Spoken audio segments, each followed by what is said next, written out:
The situation unfolded dramatically when a flight attendant made a career-ending decision based on her misguided assumptions about who deserved to travel on a private jet. In one fateful moment, her hurtful words not only froze the entire crew, but also marked the beginning of her downfall. The event centered around Kimberly, an accomplished 36-year-old black entrepreneur who had recently triumphed over one of the most challenging years in her life. After extensive negotiations and many sleepless nights, Kimberly successfully acquired Skylux Air, a boutique airline renowned for its luxury and exclusivity. This wasn't just a victory in her professional life. It represented a personal achievement amidst adversity. The journey to this point had been littered with obstacles, skepticism, and judgment, but today was meant to be a celebration, an opportunity to travel to Los Angeles in style and further solidify her vision for the airline. Kimberly arrived at the private airport early, embodying her usual blend of punctuality and determination. She stepped out of her sleek black town car, donned in a well-tailored business suit and oversized sunglasses that conveyed a message of authority. The bright morning sun caught the shine of her polished appearance as she confidently walked towards the registration desk. The airport environment was characterized by a soothing hum of efficiency, its polished floors and muted colors exuding an air of affluence, alongside the unmistakable aroma of leather, wood polish, and freshly brewed espresso. However, upon entering the boarding area, Kimberly encountered Cindy Meyer, a 29-year-old flight attendant with icy blue eyes and an unnaturally rigid smile. It was clear from the onset that Cindy had already formed assumptions about Kimberly, indicating she was skeptical of her presence. "Excuse me," Cindy began, her tone drenching with polite condescension. "I think you might be in the wrong area. This is for private flights only." Kimberly, amused and unfazed, tilted her head slightly and replied, "I know this is my flight." A moment of disbelief flickered across Cindy's face, but it quickly solidified into a smirk as she analysed Kimberly's pristine attire. "I'm sorry, but people like you don't usually fly private." Her words hung thick in the air, stinging with prejudice. Though Kimberly felt a rush of annoyance, she took a deep breath, determined not to let Cindy's condescending attitude ruin her day. Yet Cindy continued, leaning in and whispering mockingly, "Maybe you're with the service crew. This area is restricted for clients only." Kimberly's patience was nearing its limit, but she managed to maintain her poise as she adjusted her sunglasses and replied, "I have already checked in, and if you'll excuse me, I'd like to board my flight." Cindy's disdain was unmistakable as she begrudgingly stepped aside. Kimberly walked into the jet, mentally preparing herself for yet another instance of biased treatment, a test she'd encountered countless times before. The interior of the private jet was breathtaking, a luxurious display of leather seating, polished wooden accents, and floral arrangements. Yet for Cindy, this opulence seemed insufficient.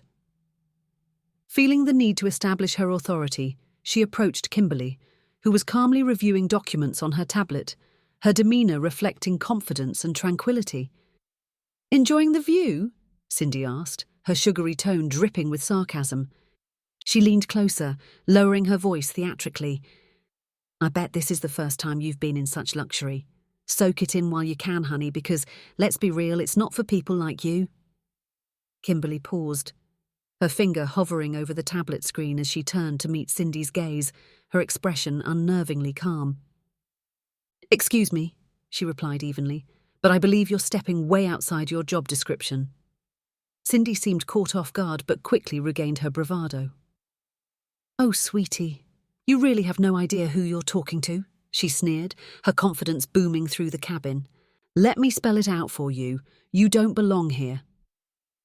Underneath her composed exterior, Kimberly felt her emotions rise, but resisted the impulse to react until Cindy further escalated the situation, dismissing her as a charity case who wandered in where she doesn't belong. With a flourish, Cindy spat in Kimberly's face. The impact of that vile action sent shockwaves through the cabin, leaving everyone in astonished silence. Kimberly closed her eyes momentarily, suppressing the anger that boiled within.